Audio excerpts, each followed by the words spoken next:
Bonjour à tous, une petite vidéo afin de rebondir sur ce qui vient de se passer au niveau des élections municipales françaises. Bon, je vous avais prévenu que le vote, ça ne sert à rien parce que de toute façon, on voit très bien qu'il n'y a pas la mainmise sur notre décision, notre choix au niveau électoral en France, où ce sont les machines qui décident et surtout dans les grandes villes. C'est là où on l'a vu le plus. Dans ma dernière vidéo, que j'avais faite en profil mon vôtre et une autre vidéo sur le même sujet, c'est-à-dire tout ce qui est lié à la cybercriminalité, qu'on a fait avec Tribune Libre, Stéphanie de Reynaud, qui a été strikée sur sa chaîne et la mienne, qui a été bloquée, chez bloquée, donc pour dire à quel point ils ne veulent surtout pas que l'on apprenne non plus sur ces sujets-là, met bien aussi en évidence une vraie problématique au niveau électoral, que nous n'avons pas la main sur les élections, en tout cas très rarement. Au-delà de ça, on a vu que certains candidats sont passés, on ne sait pas comment, alors qu'ils ont je ne sais combien de casseroles aux fesses. C'est très surprenant. On a vu aussi des éléments politiques qui bougent. Je reviendrai peut-être dans une émission spéciale au niveau, par exemple, ce qui se passe au niveau de Cannes, David de Lisnard. Ce qui est intéressant, quelle stratégie il a utilisée et comment il est arrivé à développer un réseau en vue des présidentielles de 2027. C'est extrêmement intéressant. J'y reviendrai certainement dans une autre émission.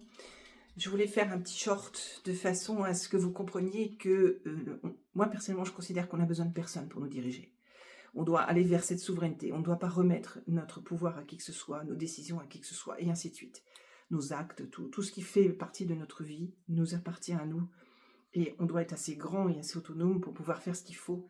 Et si on a besoin d'apprendre ou faire quoi que ce soit, nous avons la possibilité d'avoir des aides, des guides, des accompagnements. Quand je dis des aides, c'est pas des aides pour nous assister, c'est des aides pour nous permettre d'apprendre, d'évoluer et de se développer vers cette souveraineté, cette véritable souveraineté. Il n'y a aucun sauveur que nous-mêmes. Il ne faut pas attendre le sauveur. Tristement, c'est des choses que je vois et j'entends un peu trop partout avec des gens qui prétendent être éveillés, ce qui n'est absolument pas le cas. Ce que nous avons aussi constaté, c'est que nous avons perdu des territoires officiellement où il y a des endroits de passe-droit, où ça fait des années déjà où on ne pouvait pas vraiment y aller. Moi, personnellement, en tant que blonde, aux yeux verts en plus, c'était même pas la peine de pouvoir passer dans ce genre d'endroit où je pouvais pas m'arrêter, mais ça fait au moins 20 ou 30 ans, par exemple, Mantes-la-Jolie. Mantes-la-Jolie, ça fait très longtemps, quand j'étais obligée d'y passer en voiture, je peux vous garantir que je choisissais mon horaire, et j'essayais d'être... j'avais une façon de conduire pour me protéger, pour pas être bloquée à des feux, là, sur les grandes artères, et surtout pas y rester, et j'étais très soulagée quand je sortais de Mantes-la-Jolie, ou Mantes-la-Ville.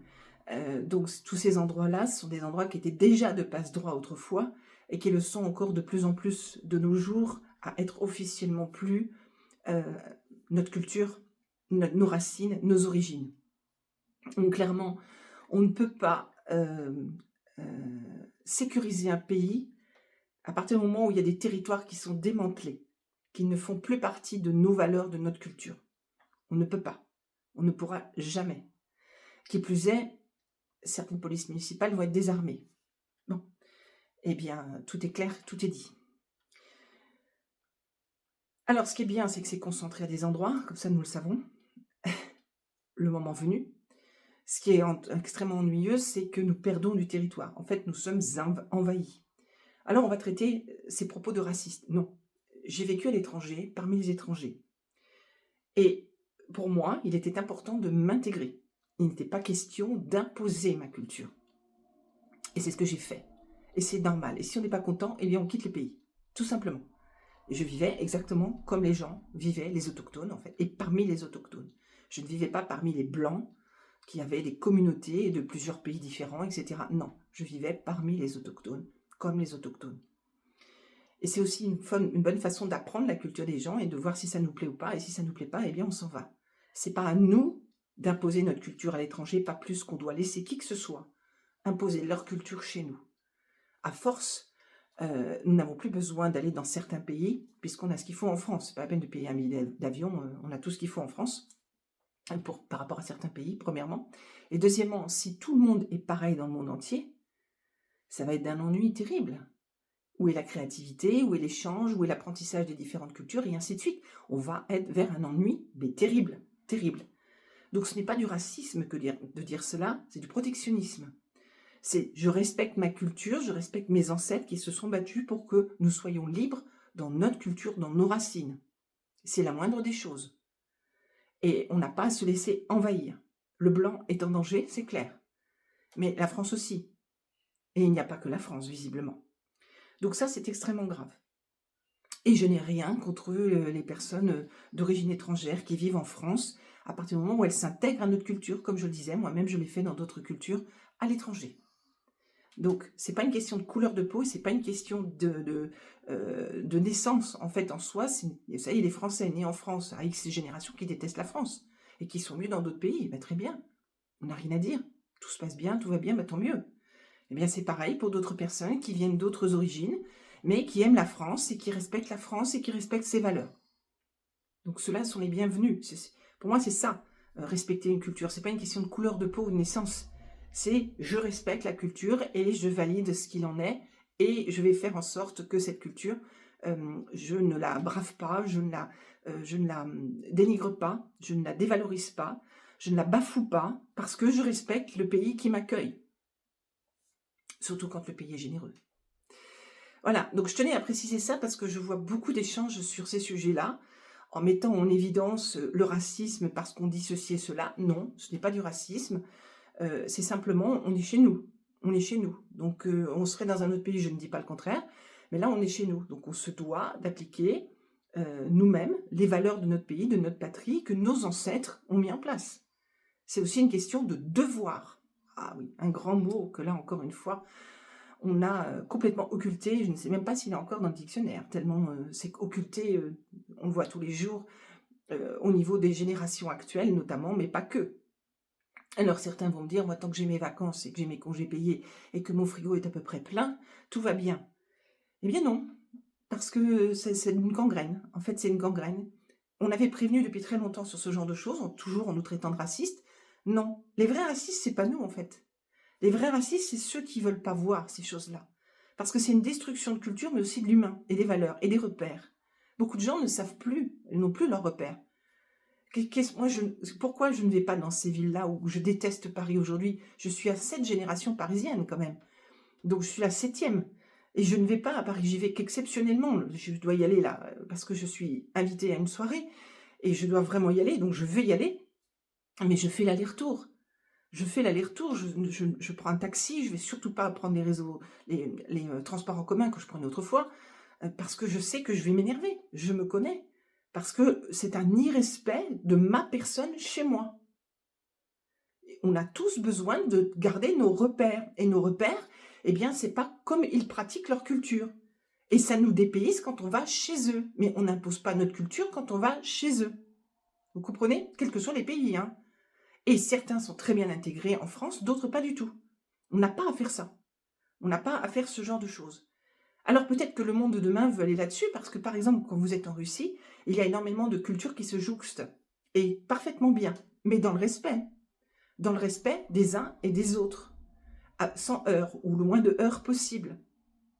Pas dans le fait d'imposer. On n'impose pas. Si on doit s'habiller d'une telle manière dans notre pays, on s'habille d'une telle manière. Si on doit fonctionner de telle manière au niveau des normes dans la restauration et que sais-je, idem, et ainsi de suite. Or, eux, ils imposent tout. Et tout se fait dans ce sens-là.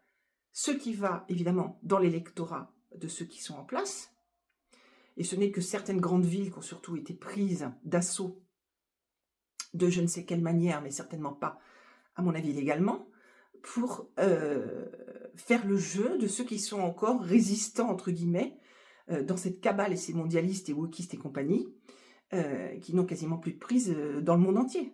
Mais depuis le début, je fais partie des gens qui disent, on n'était pas nombreux au début, on disait que la France sera le dernier pays à tomber. Je pense que les gens ont bien compris maintenant, de plus en plus de personnes le disent. Oui, on sera les derniers à tomber. On sera les derniers. Et il faudra nettoyer.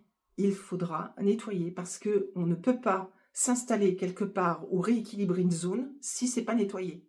Donc tous ces gens-là qui galvaudent notre culture, etc., il va falloir qu'ils fassent un choix. C'est vous nous aimez et notre culture et vous vous intégrez ou vous partez. C'est aussi simple que ça.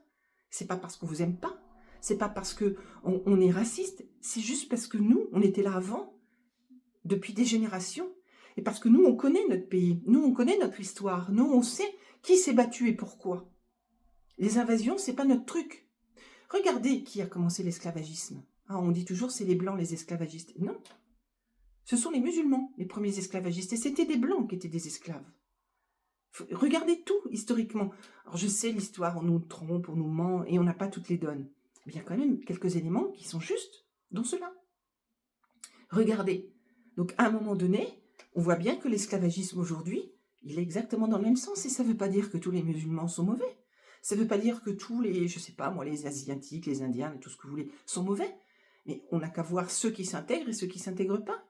Alors après, ils vont se plaindre qu'il y ait une haine contre eux et qu'il y ait un vrai racisme qui se crée contre eux. Mais ils font quoi pour que ça n'arrive pas? Que font-ils pour que ça n'arrive pas? Si on ne me respecte pas, je ne peux pas respecter. C'est pour tout comme ça. Si quelqu'un me fait du mal, entrave qui que ce soit, quoi que ce soit de ce qui me concerne, je me défends. Je ne tends pas l'autre joue, hein, ça c'est... Non, je suis pas dans la matrice, non, je suis pas dans les matrices, c'est pas mon truc. Je me défends, sans forcément faire de mal à qui que ce soit, mais je me défends. Mais je ne fuis pas. Parce que la fuite, c'est pas bon. Ça sert à rien, les problèmes se reproduisent s'il y a une fuite. Donc, asseyez vos positions par rapport à ça, asseyez votre opinion par rapport à ça, sans forcément être violent ou destructeur vis-à-vis de qui que ce soit, parce que la prise de conscience en face, elle n'existe pas toujours. Il y a certains qui ont pris conscience, et j'ai diffusé pas mal de vidéos de gens de diverses origines, mais qui sont français dans l'âme, et qui ont pris conscience de ça, et qui disent les choses comme je viens de le dire, mais d'une autre manière. Mais il faut que nous aussi, chez nous, on se batte et on se défende. Il faut qu'on dise les choses comme elles doivent être dites, et il faut que ce soit échangé. Vous n'êtes pas forcément obligé d'être d'accord avec moi, et je vous invite à laisser vos propos à ce niveau-là, me dire, ah bah oui, finalement, oui, je suis d'accord ou non, je ne suis pas d'accord, et pourquoi? Ce n'est pas grave, le débat reste ouvert et chacun a ses opinions. Mais je pense que le fond est juste, et je pense que le fond révèle et reflète parfaitement tout ce qui se passe en France aujourd'hui. Mais si nous ne sommes pas des acteurs, ça n'avancera pas. Si nous ne reprenons pas les choses en main, ça n'avancera pas. La guerre, c'est plus la guerre de papa avec le fusil et le casque à pointe et le char d'assaut, hein. Ça existe encore un petit peu, ce genre de choses, mais elle est ailleurs aujourd'hui. Et nous avons les moyens de tout reprendre de notre côté. Mais il faut actionner et activer. Et réfléchir avant de traiter quelqu'un de raciste. Regardez la définition déjà de ce que c'est qu'un raciste. Les racistes, ce sont ceux qui nous envahissent. C'est ceux-là, les racistes. C'est pas nous, on est chez nous. On est chez nous. Donc on vit notre vie comme elle est depuis des générations. C'est comme ça, ça évolue plus ou moins. Et si ça ne nous plaît pas, on s'en va. Mais on est chez nous. Donc si on est chez nous et que tu n'es pas content d'être chez nous et que tu viens d'ailleurs, dégage. Tu t'en vas, tu fais tes valises et tu t'en vas. Et puis tu laisses la CAF et compagnie, tant qu'à faire. Voilà. Mais si on ne fait rien, cette invasion qui a commencé depuis très longtemps, merci Monsieur Chirac, qui, entre autres, Mitterrand aussi, hein, pour revenir à Mitterrand surtout. Et cette invasion qui se matérialise aujourd'hui par des mairies qui sont perdues, eh bien, ce n'est que le début.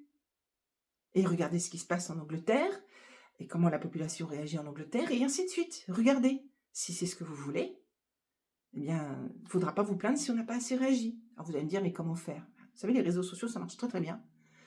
De dire les choses comme elles sont, et d'être acteur juste simplement dans votre petite communauté tous les jours. Il se passe ça, je dis non. Faut pas avoir peur de dire. Et j'explique pourquoi.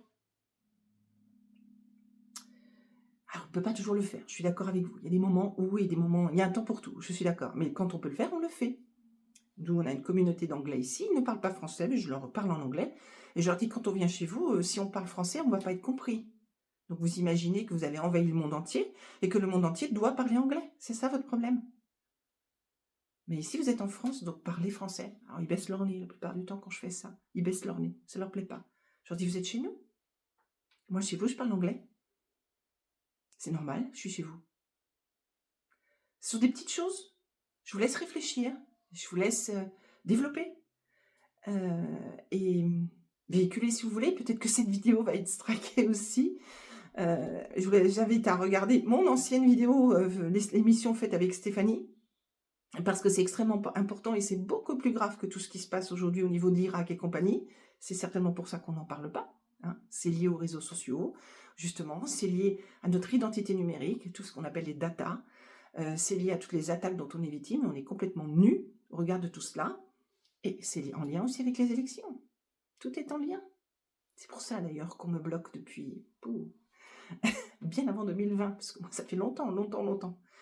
Et c'est pour ça aussi que tout ce que j'avais dit en 2020 était bloqué, parce que c'est juste et tout ressort. Avant 2020, c'était en 2012. Tout ressort aujourd'hui. Et c'est pile poil exactement ce que j'avais écrit, tous mes travaux de recherche. Alors, faites vos recherches vous aussi, réfléchissez de votre côté, et surtout agissez en vous développant vous-même aussi. Apprenez à prendre de la hauteur, à aller au-dessus et à prendre le pouvoir sur vous.